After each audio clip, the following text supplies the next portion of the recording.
Lift every chair and swing.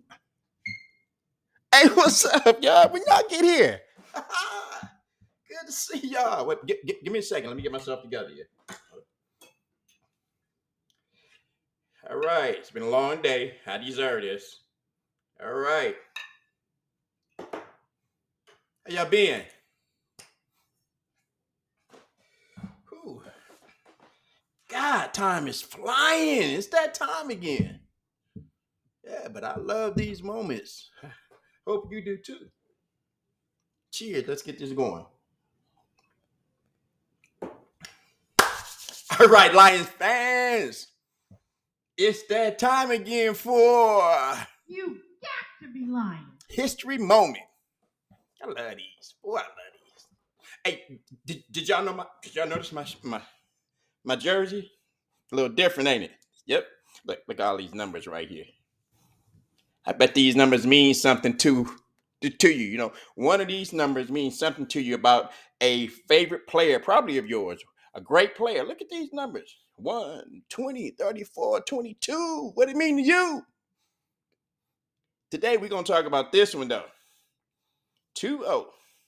Number 20 for Detroit Lions. Probably one of the baddest running backs of his era. Unfortunately, his career was cut short. So we're going to talk about it. Um, Played in the 1980s. Was a Heisman Trophy winner, Pro Bowler. Initialed BS. You know what I'm talking about? Come on, think. Come on. Billy Sims. Probably thought I was going to say Barry Sanders. Uh, Probably to me, the best running back in NFL history. At least that's for me. But today we're going to talk about Billy Sims.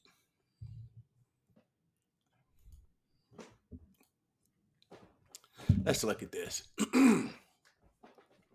Billy Ray Sims, born September 18th, 1955, is an American former professional football player who was a running back in the National Football League for 5 years during the 1980s.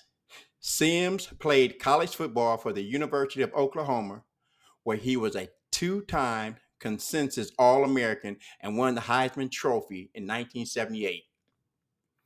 He was the first overall pick in the 1980 NFL Draft and played professionally for the NFL's Detroit Lions. Sims was the last Oklahoma player taken number one overall in the NFL Draft until quarterback Sam Bradford was taken first in the 2010 NFL Draft. Sims was nicknamed, listen to this, Kung Fu Billy Sims by ESPN's Chris Berman following a game between the Detroit Lions and the Houston Oilers. This tickles me. In the NFL Films highlight, rather than be tackled during a rushing attempt, Sims ran at, jumped, and while fully airborne, kicked Oilers cornerback Steve Brown in the head. I know y'all that. Ooh, that's funny. Okay, y'all. As was widely expected, Sims was the first overall pick in the 1980 NFL Draft. He spent his career with the Detroit Lions, making the Pro Bowl in 1980, 1981, and 1982. Sims led Detroit to the playoffs in 1982 and 1983, but they lost in their first game in both appearances. Lions. In the 1983 NFL divisional playoff game at Candlestick Park against the San Francisco 49ers, Sims ran for 114 yards on 20 carries, but Joe Montana led the 49ers to a comeback victory as Detroit kicker Eddie Murray missed a potential game-winning field goal in the waning moments.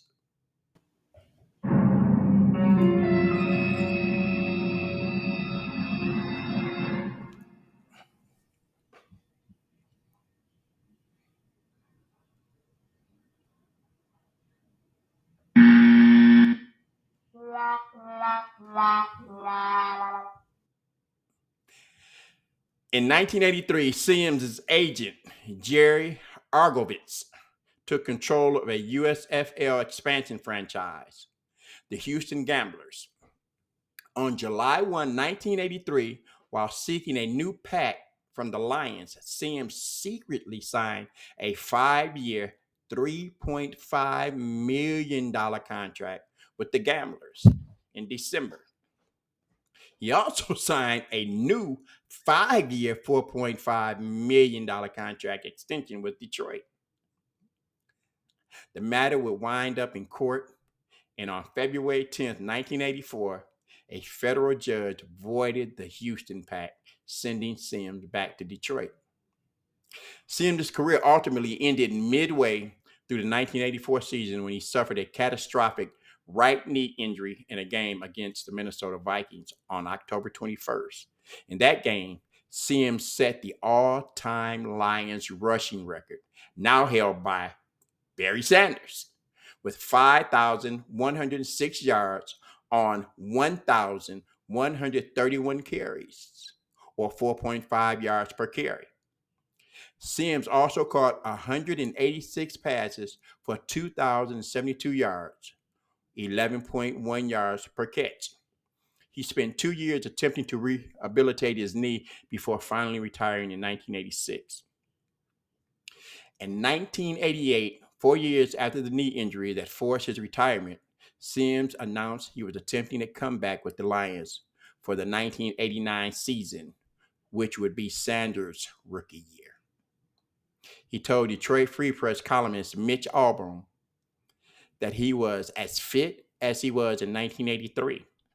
He offered to play the season with a blank check, allowing Lions management to assess his value and fill in the salary amount accordingly. Sims hoped to meet with Lions general manager Russ Thomas and owner William Clay Ford Sr. to discuss his spot on the team's roster. Despite some interest from Lions head coach Wayne Fontes, Sims never returned to the NFL.